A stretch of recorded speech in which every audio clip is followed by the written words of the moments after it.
সে থাকে তাহলে তো মুরগিকে গরু লাথি মারবে, এই ভয়ে মুরগি থাকতে পারলো না।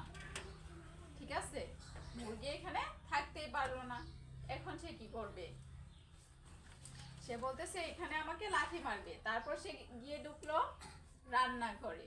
এই যে রান্নাঘরে সে গেল, রান্নাঘরে গিয়ে সে ভাবতেছে এটা আমার শান্তির ঘর, কিন্তু যদি গিন্নি তাড়িয়ে দেয়